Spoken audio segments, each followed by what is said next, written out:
The crimson moon hung low, bleeding light across the jagged roots of Velmora Hollow. Selene stood before the ancient stone gates, her knuckles white as she gripped the hilt of her hunting knife. The metal felt biting, cold against her palm.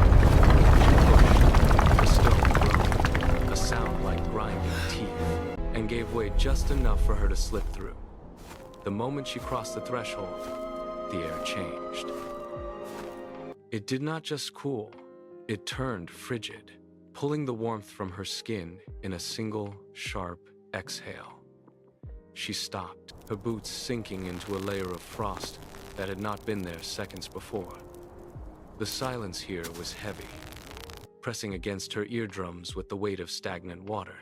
She scanned the horizon. Nothing moved, yet the shadows between the trees seemed to stretch and shift, reaching toward her ankles. She was no longer a traveler. She was prey. Selene pressed her back against the rough bark of a towering pine, her eyes darting through the swirling gray fog.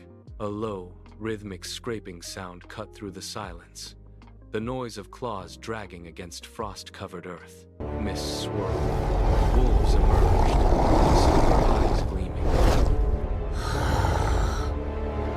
They did not growl. They did not snarl.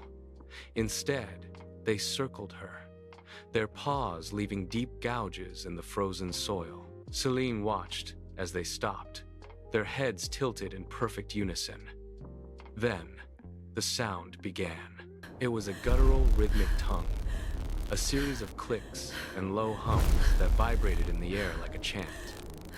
The wolves were not just watching, they were communicating, their voices overlapping in a dissonant, haunting harmony. She was surrounded, trapped in a circle of silver, light, and rhythmic, predatory speech that offered no mercy and no escape. The rhythmic whispering of the wolves reached a fever pitch, a dissonant hum that vibrated through the very marrow of Selene's bones. She could not hold her position any longer. As she pivoted to strike, the shadows above her shifted. A sudden, wet, tearing sound erupted from the canopy. Before she could react, a pack of night crawlers plummeted from the darkness. Spider-limbed figures, skin aglow, cast shadows. Selene threw herself into a low roll, the frost-slicked earth tearing at her skin as she slid beneath a low-hanging branch. She barely cleared the space before a clawed hand slammed into the wood where her head had been a heartbeat before. The impact splintered the bark. She scrambled to her feet, but the forest floor was alive with motion. More creatures dropped from the gloom, their movements jerky and erratic. Claws grasped, shadows shrieked. She was trapped. A clawed hand swiped toward her throat, the serrated nails whistling through the air. Selene braced for the impact, her eyes squeezed shut. Then, the world ignited. A searing line of blue fire sliced through the gloom.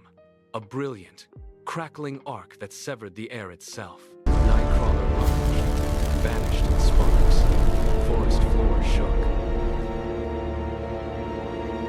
A wave of cold, blue energy that pushed the remaining creatures back into the mist. Selene stumbled, her boots sliding on the wet earth, and looked up. Azure light wreathed Kael Draven.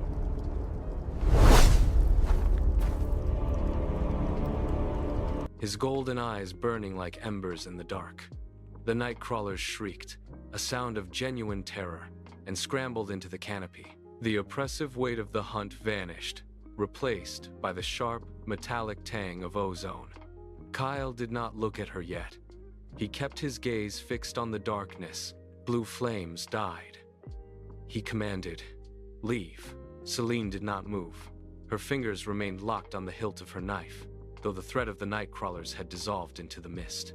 Kael stood like a statue, his golden eyes scanning the periphery of the clearing as if he were waiting for a challenge that refused to come. From the twisted black branches above, a sound like heavy leather flapping against stone broke the stillness.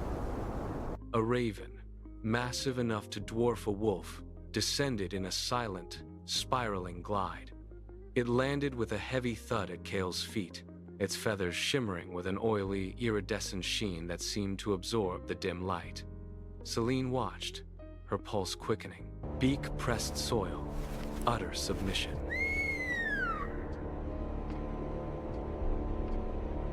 The forest, which had been a chaotic, predatory maze only moments ago, seemed to hold its breath. The trees themselves leaned away from the bird. Kael did not acknowledge the creature with a word, yet his posture shifted, his shoulders relaxing as if he were the true anchor of this place. Kael turned his back on the raven and began to walk. He did not look back to see if she followed. He strode. Celine followed, boots sinking. As they pushed deeper, the air grew heavy, with a metallic, stagnant scent. Suddenly, the darkness ahead flickered. Iron lanterns pulsed, not fire. Faces pressed, screams silent, eyes wide. Celine stopped, her hand hovering near the nearest lantern. The light within shifted, and she saw a face she recognized, a merchant who had vanished years ago. Lanterns fuel the hollow. It devours past lives. Cold glass pit, path ahead, each step edged. Kael halted before a cluster of jagged stone pillars, the remains of a structure that had long ago surrendered to the encroaching forest. Thick vines choked the arch, crushing the stone.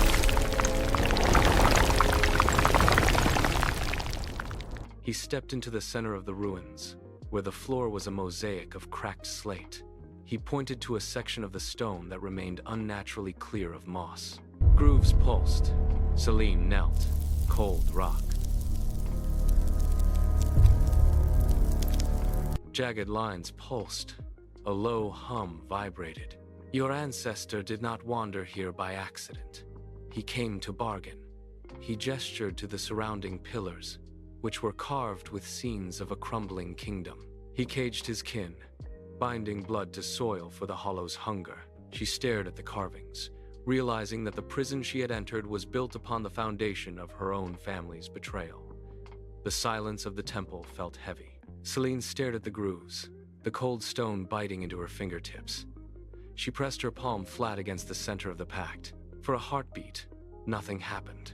Then, a thin line of violet light bled from the etchings, tracing the history of the betrayal like veins of liquid fire.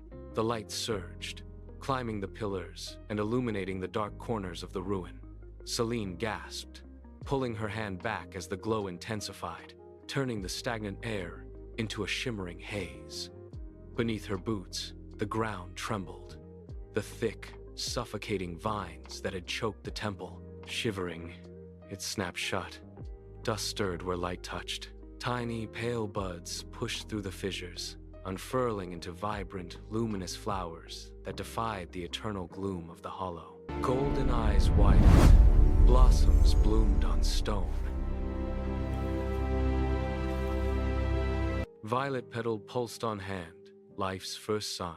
The violet glow faded, leaving the temple to the encroaching shadows, but the change in the forest remained. They moved north, ruins faded, cliffs loomed, days blurred, measured only by the rhythmic ache in their muscles and the dwindling supplies in their packs. The terrain grew hostile. Kael led on narrow ridges. A misstep meant abyss, his eyes constantly scanning the shifting canopy for threats. Celine followed, her pace matching his, her hand no longer hovering near her blade. They stopped only when the exhaustion became too heavy to ignore. During one such pause, Kael sat on a flat stone. A canteen offered, eyes met, no words needed. Their silent bond shifted, a predator lurked. The wind howled through the jagged stone pillars, masking the sound of shifting weight above. Celine kept her eyes on the narrow path, her boots crunching against loose shale. Kael was a few paces ahead, his posture rigid, scanning the vertical walls for any sign of movement. Air pressure plummeted. A colossal chill tore from the cliff. dark blur defied gravity. Claws unseen, she pivoted, reaching for her knife, but the beast was already upon them. It slammed into her side with the force of a falling boulder. Impact stole breath, sent her reeling. Fingers scraped slick moss. That crumbled under her grip. There was no purchase, no stability. The world tilted violently as her feet left the ground. Cold abyss rose.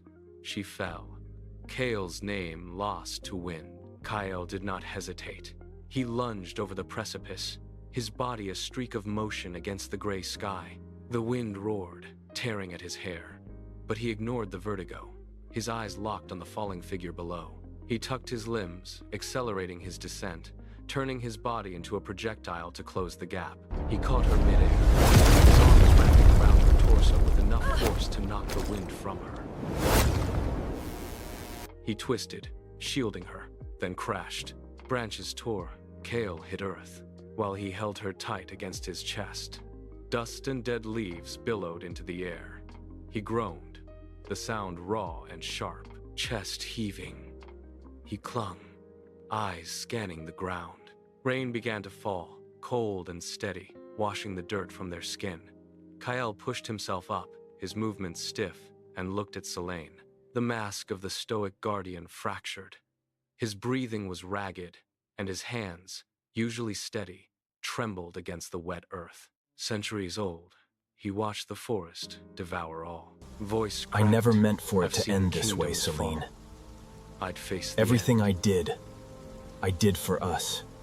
He pulled her close, his grip desperate. As their skin brushed, the ancient magic of the hollow surged. Earth rumbled, ozone thickened. The forest was no longer just watching. It was reacting to their presence, shifting its architecture to trap them. Kael Draven stood, drawing his blade, his eyes scanning the darkness as the trees began to bend and snap, clearing a path for something massive to rise. The earth erupted. A massive fissure tore through the clearing, sending geysers of mud and shattered stone into the air. From the jagged gap, thick, gnarled roots twisted upward, weaving together with the calcified remains of human forms. The ground writhed. A wooden titan rose, skyward. Sickly light pulsed, faces writhed in bark. Then, the sound began. It was not a single roar, but a discordant chorus of 1,000 overlapping screams that vibrated in the marrow of their bones. Rotting King's head turned, timber groaned. Heavy air sealed souls. It blocked the exit. Every exit was sealed. The forest fell into a sudden, unnatural stillness, leaving only the creature's cacophonous wail to fill the space between them. The Hollow King lunged, its massive wooden body set in like a falling forest. Selene did not retreat. Boots sank, screams deafened, vibrating through the very air until it felt solid. She closed her eyes, reaching deep into the cold, dormant pulse of the hollow. A sharp, stinging heat ignited beneath her skin. It started at her fingertips, a sudden, blinding brilliance. Silver flames burst outward, wrapping around her limbs and searing the damp air into steam. The fire did not burn her. It flowed over the light, casting long, dancing shadows against the towering construct. Silver fire melted frost. Darkness recoiled. Selene's eyes blazed silver, hands igniting light. Kael did not wait. He surged forward, his blade trailing a wave of electrical fire that cut through the gloom. He struck the Hollow King's knee, the impact sending a shower of splinters and blue sparks into the air. The beast roared, a sound of grinding stone, but it was cut short by a sudden, frantic rustle from the canopy. A massive flock of ravens plummeted from the branches, their wings beating in a synchronized, thunderous rhythm. Beaks tore rotting bark. Wolves emerged. They lunged, sinking their teeth into the creature's exposed roots and dragging at its massive frame. Hollow King stumbled. Kael's sword flashed. The air became a chaotic vortex of blue fire. Silver light. reclaiming its own. Celine locked her gaze on the hollow crown. It pulsed with a sickly, rhythmic light, embedded deep within the creature's chest cavity. Silver fire blazed, searing deep.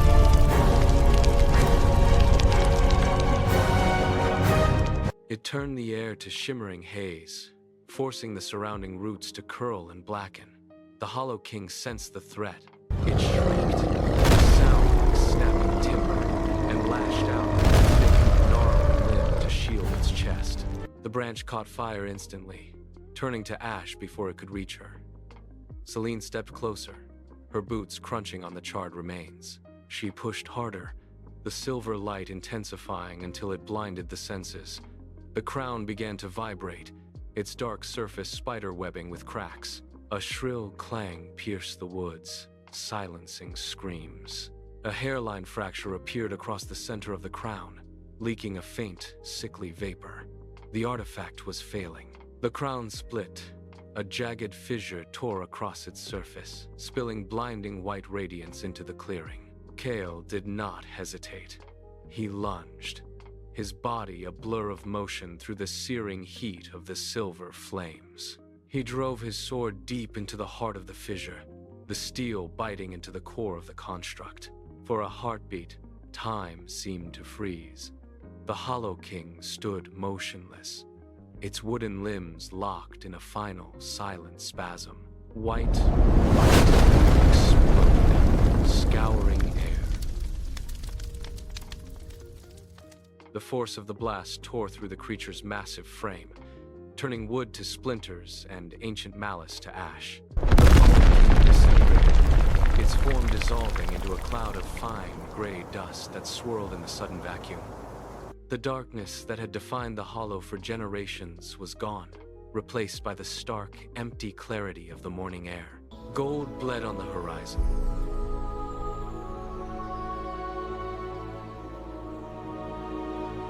Where the crimson moon had hung, only empty sky remained. The change rippled outward from the center of the clearing. A pack of wolves, once silver-eyed and predatory, slowed their pace, their fur losing its unnatural sheen as they trotted into the undergrowth. Ravens flew, wings a blur. Song replaced whispers. Kael dropped his sword, clattering.